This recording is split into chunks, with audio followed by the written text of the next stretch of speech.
ಇನ್ನು ಈ ಕಾಲ್ತುಳಿತ ಪ್ರಕರಣಕ್ಕೆ ಸಂಬಂಧಪಟ್ಟಂತೆ ಇವತ್ತು ಹೈಕೋರ್ಟ್ನಲ್ಲಿ ಅರ್ಜಿ ವಿಚಾರಣೆ ನಡೆಯುತ್ತೆ. ಮಧ್ಯಾಹ್ನ 2:30ಕ್ಕೆ ಅರ್ಜಿ ವಿಚಾರಣೆ ನಡೆಯುತ್ತೆ. ಸರ್ಕಾರಕ್ಕೆ ನೋಟಿಸನ್ನು ಜಾರಿ ಮಾಡಿತ್ತು ಹೈಕೋರ್ಟ್.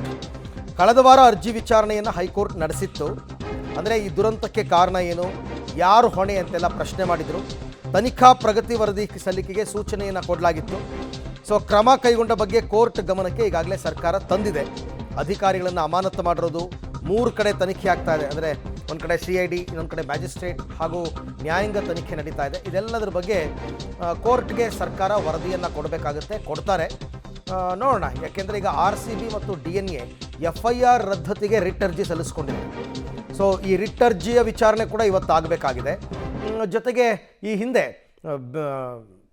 RCB ಟೀಮ್ನ ಬಿಸ್ನೆಸ್ ಹೆಡ್ ಅವರು ಕೂಡ ನನ್ನನ್ನು ಇಲ್ಲೀಗಲ್ ಆಗಿ ಬಂಧಿಸಿದ್ದಾರೆ ಅಂತ ಒಂದು ಅರ್ಜಿ ಹಾಕ್ಕೊಂಡಿದ್ರು. ಎಲ್ಲ ವಿಚಾರಣೆನೂ ಮಾಡೋಣ ಅಂತ ಕೋರ್ಟ್ ಹೇಳಿತ್ತು. ಇವತ್ತು 2:30 ವೇಳೆಗೆ ಕೋರ್ಟ್ನ ವಿಚಾರಣೆ ನಡೆಯುತ್ತೆ.